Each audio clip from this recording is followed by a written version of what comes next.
Un joven entró en un restaurante de comida rápida durante la celebración de los actos del orgullo LGTBI y se encontró con este energúmeno. A mí me da igual, Nacho, también el día de soltar hostia. ¿Quieres ver cómo te la suelto? Sí, venga. El que no hace heterosexual la hostia. Sucedió en Barcelona en el año 2019. El vídeo se hizo viral y la víctima denunció los hechos por delito de odio.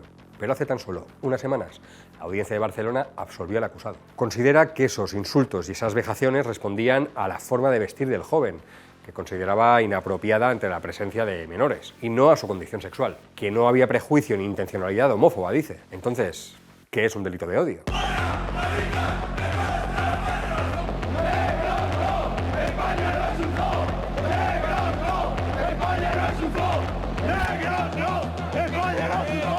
El concepto de delito de odio surgió a mediados de los años 80 del siglo XX en los Estados Unidos ante una oleada de crímenes racistas.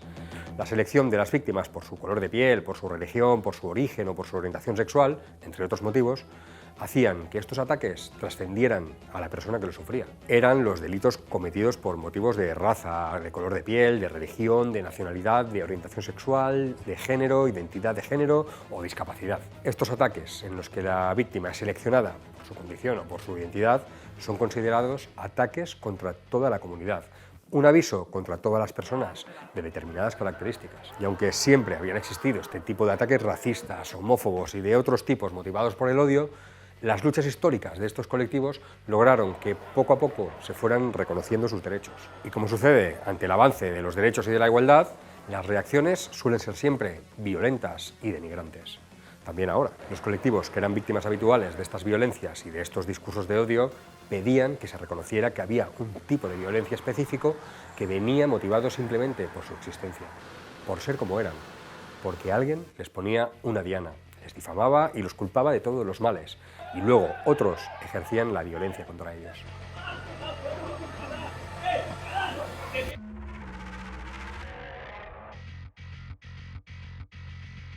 Porque a todo ataque motivado por el odio le precede siempre un discurso de odio previo. Esto es, toda una ideología y una propaganda dirigida a estigmatizar a todo el colectivo, a deshumanizarlo, a dirigir contra él todo tipo de discriminaciones, de bulos y de mentiras, y que funciona porque esos prejuicios y esos estereotipos ya existen.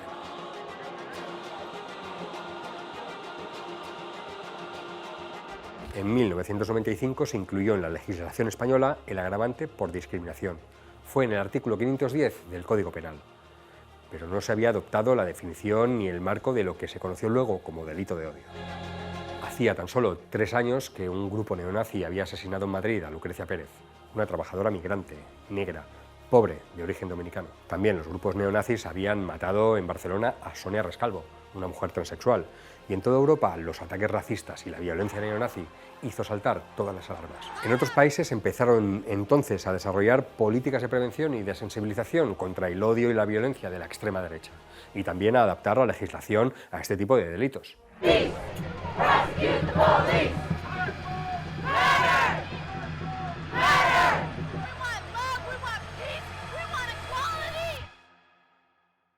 En España no sería hasta 2007 cuando se empezarían a designar fiscales especializados en delitos de odio en determinadas provincias y de manera progresiva. Hasta 2015, que fue cuando se amplía el artículo 510 del Código Penal para ensanchar todavía más las características de estos delitos y establecer nuevas penas para algunos de ellos. Desde entonces, la interpretación de lo que es y no es un delito de odio es bastante ambigua y no ha estado exenta de críticas. Lo que en un principio parecía que serviría para proteger a colectivos históricamente discriminados, empezó a ser usado también de manera indiscriminada, algo que algunas organizaciones y activistas de derechos humanos temían y que ya habían advertido que podía pasar si no se aplicaba bien. Es lo que puede suceder cuando se amplía la capacidad punitiva del Estado en asuntos que podrían afectar a otros derechos, como la libertad de expresión. Y es lo que ha sucedido con el uso de este tipo penal de manera perversa por parte de algunas instituciones, que han considerado que en algunas ocasiones las críticas y los insultos a las fuerzas y cuerpos de seguridad del Estado son delitos de odio. Se ha tratado de incluir entre las víctimas de delito de odio a los agentes de policía, como si las fuerzas y cuerpos de seguridad del Estado hubiesen estado discriminados históricamente o necesitasen una especial protección. Es lo que se intentó con el caso Alsasua o con algunos incidentes en torno al Procés en Cataluña. Y también la extrema derecha ha instrumentalizado esta definición ambigua y amplia de los delitos de odio para denunciar y criminalizar a grupos y activistas antifascistas, antirracistas y LGTBI.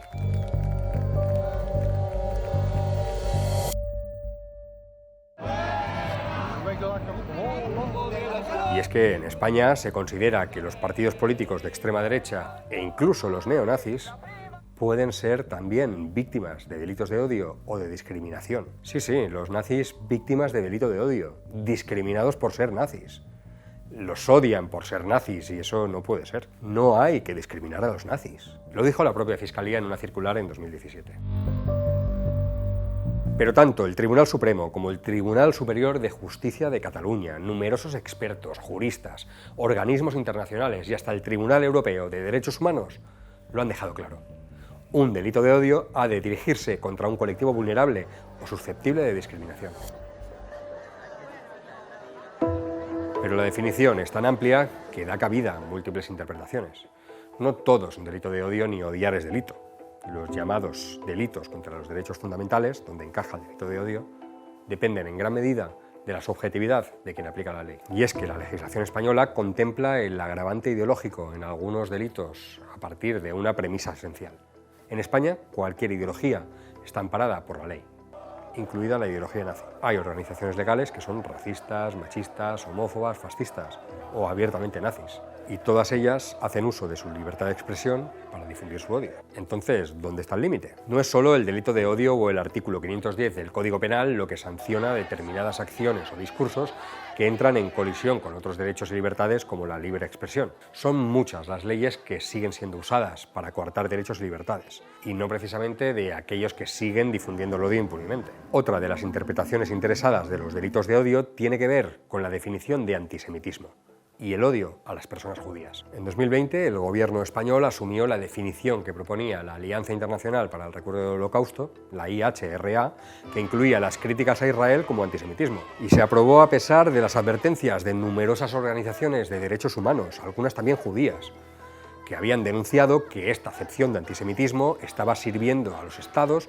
para perseguir y censurar la solidaridad con Palestina y perseguir también todas las críticas contra Israel. Aquí en España también, donde varias personas han sido ya denunciadas por la extrema derecha y por los grupos pro-israelíes a partir de esta definición de antisemitismo. Este cajón desastre en el que se han convertido los delitos de odio implica que los registros y los informes del Ministerio del Interior estén llenos de estos supuestos que muchas organizaciones de derechos humanos no consideran que sean delitos de odio. También faltan muchos datos por la infradenuncia, es decir, por la gente que no se atreve a ir a denunciar por miedo, por inseguridad o porque directamente no confía en las instituciones.